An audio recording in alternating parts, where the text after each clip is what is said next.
Juke.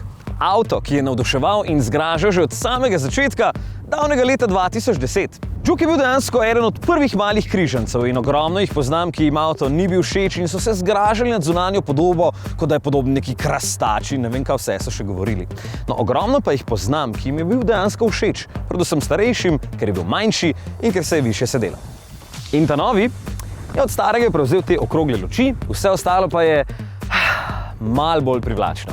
Meni so dejansko všeč te ozke luči in če mene vprašate, bi kamot bil brez teh okroglih, bi bil še bolj agresiven, ampak je okej. Vse linije so tako zanimivo zašiljene in s temi, pazite to, 19-palčnimi platišči izgleda zelo nastopaško.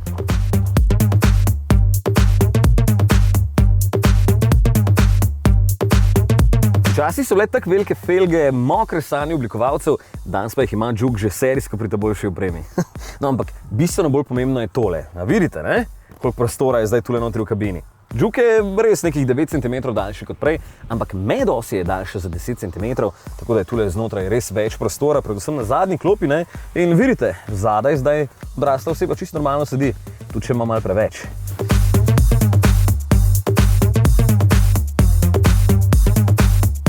Pa tudi v prtljažniku lahko zdaj ženske končno peljete svojo garderobo, ne samo mi, toliko večji je. Tudi odprtina je večja, pa še takšno lepo ličko ima, da se lahko poveča. Skratka, z uporabniškega vidika je Juke naredil res velik korak naprej. Kaj pa z vozniškega?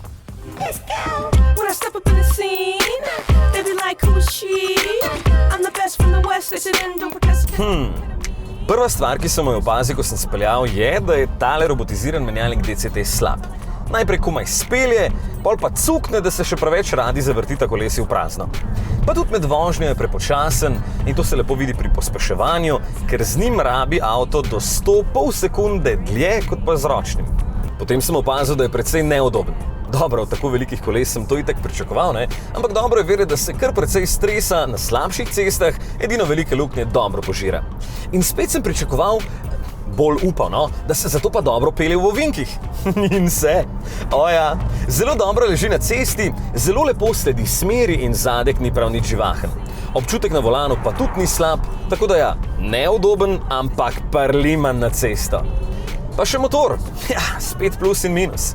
Da je trivaljnik sem mogel prav pogledati v tehnične, ker se ga sploh ne sliši, dokler ga ne začneš priganjati. In tudi zavrti se do 6500 vrtljajev, čeprav se ga ne splača toliko vrteti, ker pospešuje tam do 5, pol pa zgubi sapo.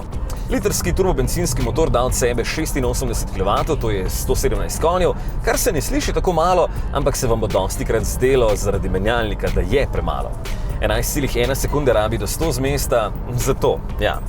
Tudi nasploh se zdi, da predolgo nabira hitrost v katerikoli prestavi, pač zunanji izgled obljublja več, kot potem v resnici da. Niti posebej varčen ni, povprečje na testu je okoli 8 litrov na 100 prevoženih kilometrov.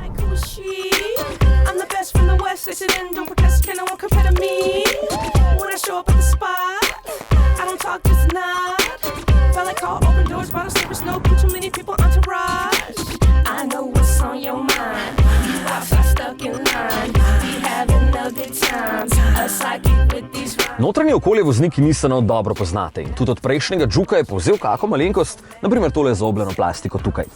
Kvaliteta izdelave se zdi zelo dobra, no, sej, tale je tudi zelo dobro opremljen, ne?